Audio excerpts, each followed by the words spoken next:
I'll just give you a little background about myself. I have a bachelor's in mechanical engineering, and my background is in structural analysis for gear trains for heavy duty industrial engines, as well as structural analysis for rotating components like gear shafts, drive shafts, pump shafts, propeller shafts, and skid analysis.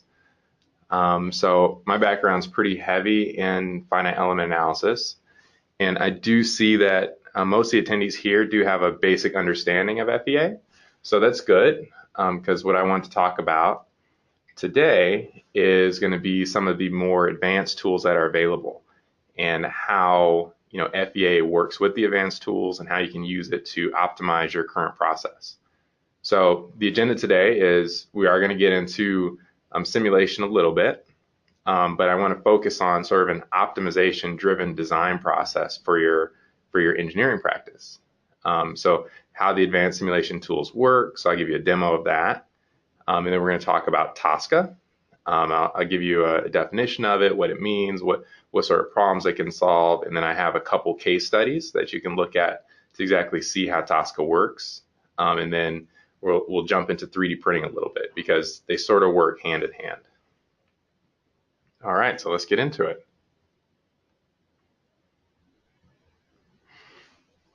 So right now when you think of simulation, or when I think of some of the basic simulation tools available, at the core of it, I think of FEA, finite element analysis, but I also think of tools like 3D printing, which is a prototyping method. So you can make a part, in a really quick time frame, test it out, and then make another part, make little tweaks to it. So that's actually a form of simulation, even though maybe it's not virtual. And then we have these other simulation tools available as well, like our plastics in SolidWorks or a Moldflow, where you can look at the process of a manufacturing process. So you want to see how to injection mold a part, or what's the best way to do it, where you should put your gate. Using a Moldflow type program is awesome for that. So those are what I think of as sort of your core simulation methods. But now the next phase of those, is when you actually pair in automation or artificial intelligence tools, optimization tools, and then practice management software. So from the automation standpoint, you can basically have a robot run a particular type of FEA that you've already assigned and developed, but have it do it for a countless number of iterations based off of certain parameters. And that's something that before an individual engineer would try to do, and it would take a very, very long time because you have to go look at the results and then take a look at the results, make a tweak to his initial setup, and run the job again. Whereas a computer can actually just do that for you. So that's available now. The next step is optimization software, where instead of just looking at your geometry in a parametrized fashion, it can look at a design space and basically come up with the best optimal space based off of whatever conditions you had defined. So if you identified, hey, I have a shape that's a cube, but I have X amount of stress on one side of the cube, the computer will run an algorithm and it'll run X amount of iterations using the algorithm, removing material until it comes up with the best shape to deal with that stress that you applied. And that's roughly what Tosca is, and I'll definitely get into that today. The PLM systems, this is a way where you can basically simulate your whole business. So you could store all your CAD files, store all your FEA files, store all your procurement, store your manufacturing, your heat treatment times.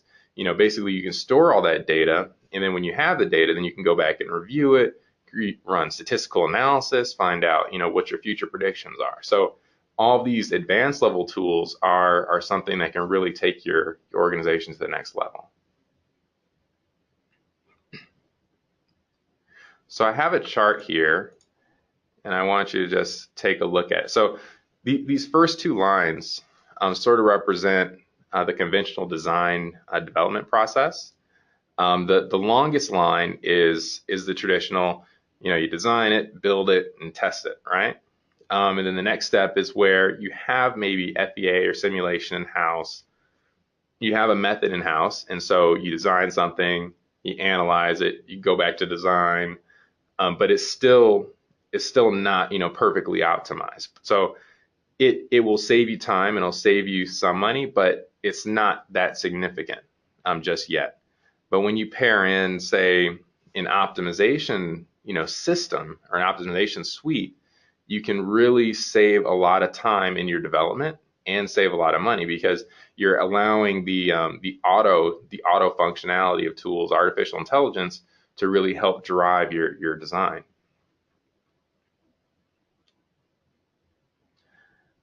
So I don't know if you know this, but obviously we sell SolidWorks software and we do a lot of SolidWorks training. But the company that owns SolidWorks is Dassault Systems, and their main branch for simulation is called Simulia.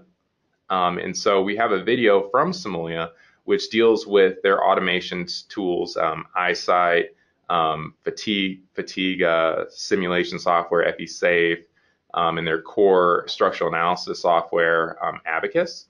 And it combines all these together and also uses Tosca. And I think this video will kind of showcase how a lot of these different tools work together. So don't get bogged down by the company Simulia, because a lot of these tools are available in different forms and fashions, which will work with whatever software you may be currently using. So, but here, I just like to play the video so you guys get an idea of how it all works together.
Okay, so I really like that video. I mean, not just for the dramatic music, but it does sort of show how a lot of the different tools play together.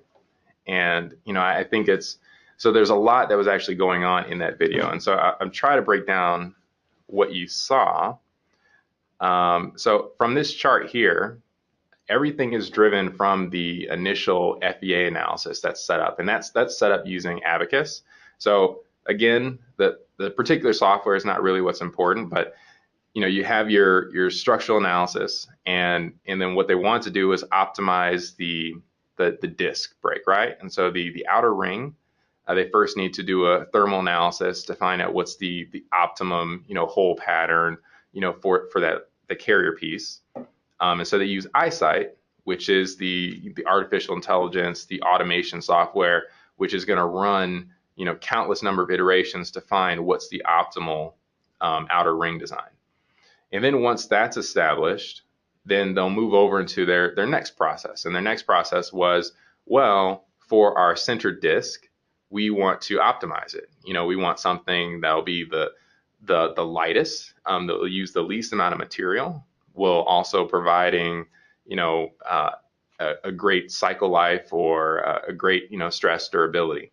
So that's what Tosca's for. So Tosca could care less about maybe how something is designed from a CAD perspective. It's looking purely from a mathematical functionality. So it takes the stress analysis that's conducted on the inner disk, and it then runs iteration after iteration, removing material from that initial design until it comes up with a certain stiffness, certain mass criteria based off whatever the designer's intent was.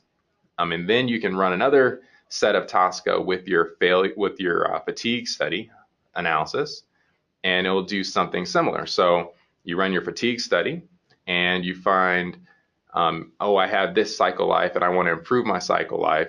Well, TSCA will then start adding material as well until it finds the right balance to get you to the cycle life that you're looking for. So that's the overall summary, and I'll go into it more in the next few slides. So what is TSCA? TSCA is an optimization suite in Simulia, and it actually plays nicely with ANSYS. It plays well with MSC Nastran, and some other softwares. There is a version of TSCA put into SOLIDWORKS. It's the topology optimization tool.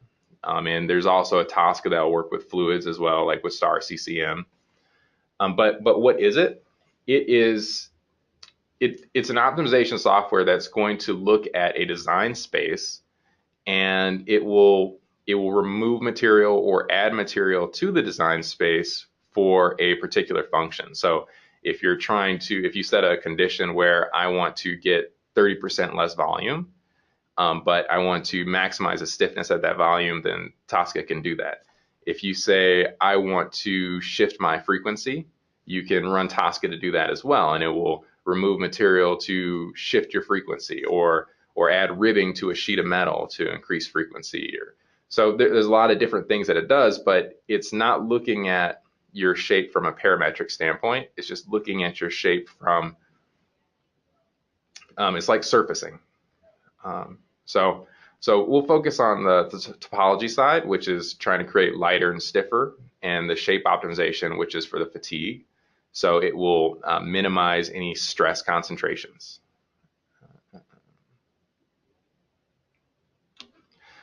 So here we go. We have our disc brake. So the first part of the study looked at the outer ring, and I said, so it used Abaqus paired with iSight to thermally optimize the disc. You can't change the 5-button disc design. That part's not going anywhere. In the inner ring with the bolts, that's not going anywhere either. That's set in stone, right? It needs to be able to mount correctly. But this white space is what's wide open. From the designer perspective, it doesn't matter what it looks like. It just needs to function the way that they want it to function. So that's the space that they're going to evaluate, and that's perfect for topology optimization.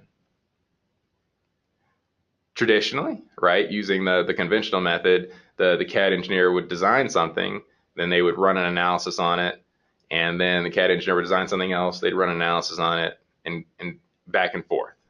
Using this method, topology optimization will run its own algorithms and come up with the best design based off the criteria defined by the engineer. So the engineer can go focus on something else and let the software do that process that traditionally would go back and forth between him and the CAD designer. So what you're looking at here, this is a screenshot from Abaqus, showing the software package in Abaqus and how it's defined in there. What you'll want to do is set up your design space. You'll need to set up your stiffness variables, whatever your constraints may be. So if you wanted to only reduce the volume by 30%, you would put that constraint in there. If you knew you're only going to make it using a stamping process, you can define that as well. You can define how your stamping process is going to make, or what direction your stamping process would be in. And you can also define symmetry. So in this case, it's a wheel, so it needs to have rotational symmetry. So that would be defined as well.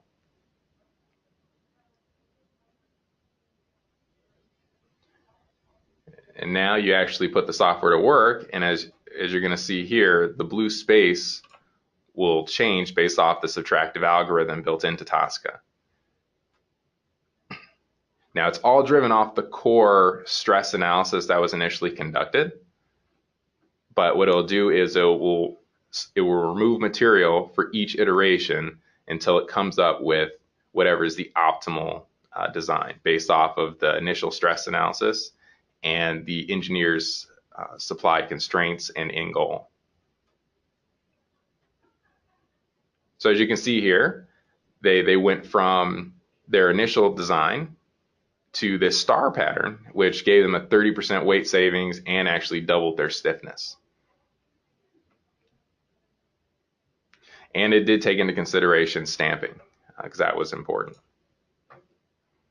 Now the next step is for the fatigue study. So the shape is not necessarily complete, but Tosca, as I said, will also work with your fatigue study software as well.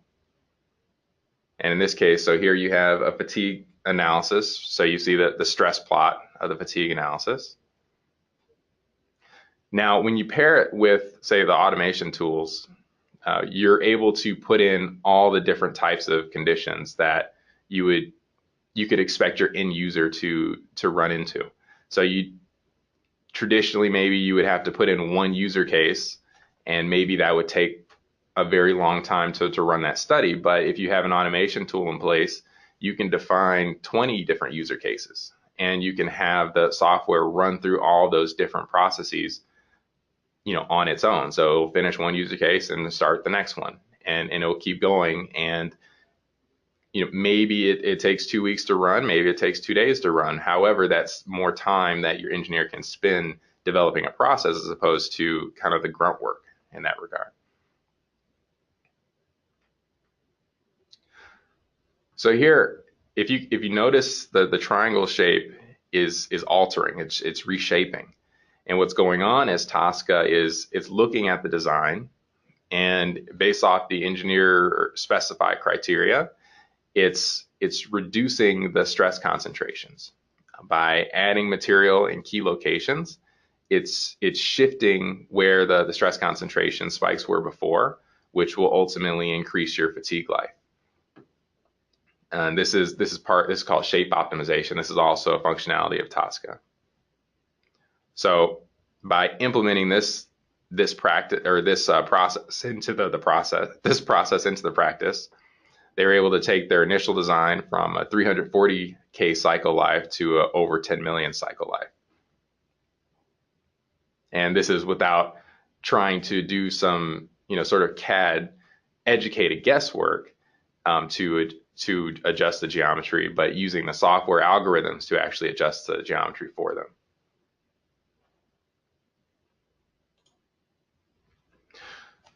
So far, just about Tosca, we talked about the topology optimization and shape optimization.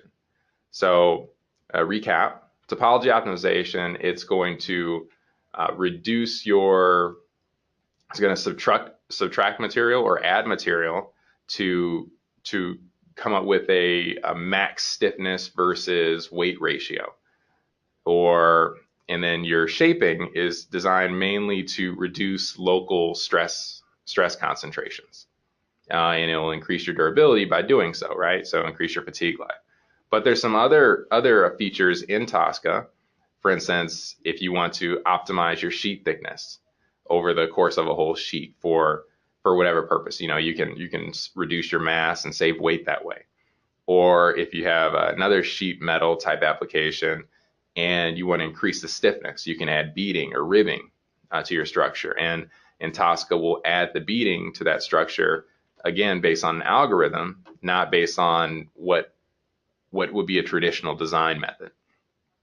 And then in terms of fluid, if you want to adjust your fluid flow, you want to optimize your fluid flow, maybe to get your pressure drop to a certain level, Tosca will work that way as well. And it'll pair with Simulia software as well as other software like Star CCM or ANSYS.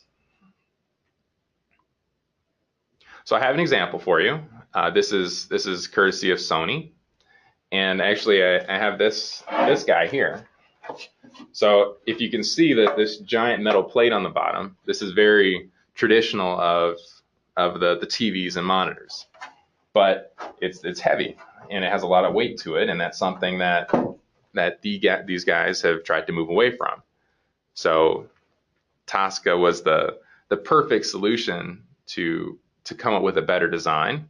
So if you notice a lot of these newer designed stands for the TVs, they have kind of a double fork,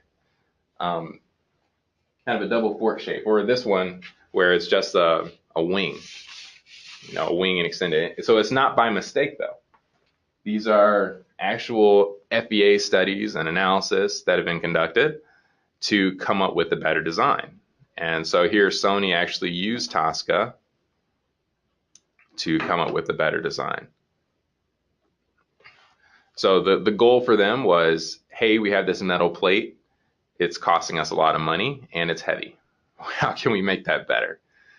So they took their initial design and they tried to remove the metal plate and see, well, how can we get the volume down and increase our stiffness?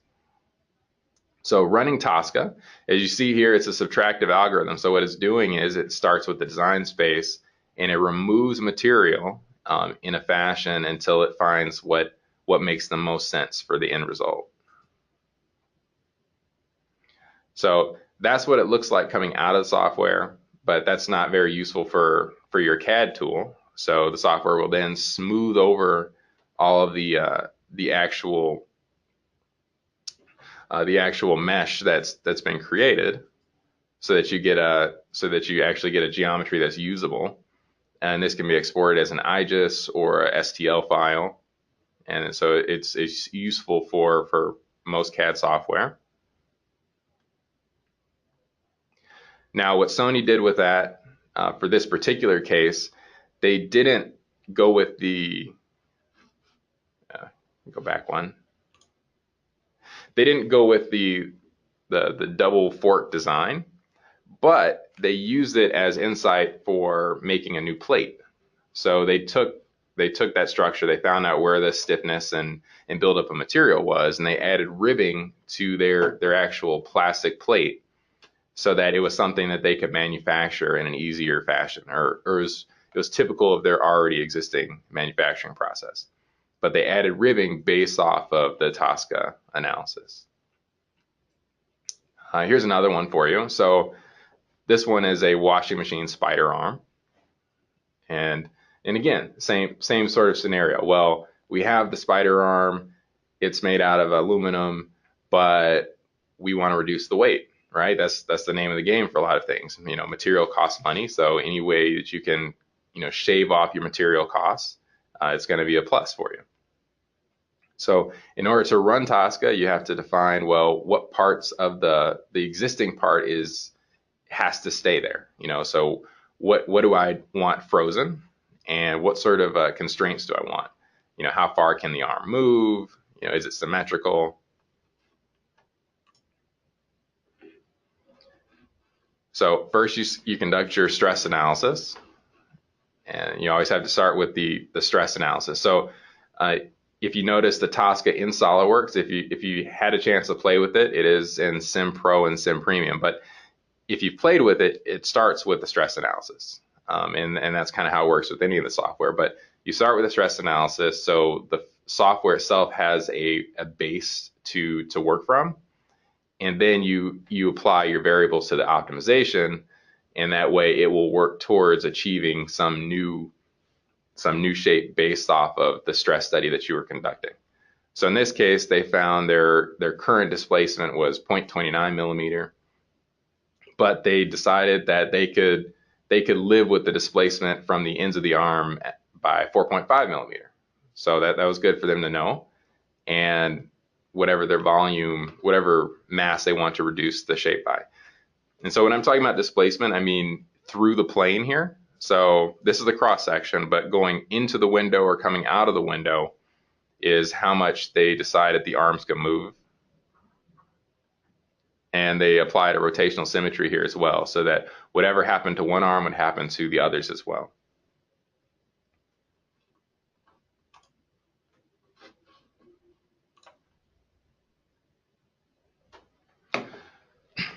Okay, so for the first study that they conducted, they did it assuming no casting constraint.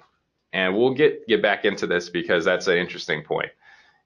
Now, what if you could just come up with an optimal shape, but how you made it was not of concern? So Tosca does that if you don't specify it, and we'll get into that in a little bit. And then something else to consider as well, your mesh size for your analysis is sort of important. So if you want to define certain areas or gaps to only be of a certain size, well, if your mesh is greater than that size, then that would be impossible for the software to put in that kind of restriction. So the finer your mesh, then the finer you can put on different size elements or for gap element or for gap displacements.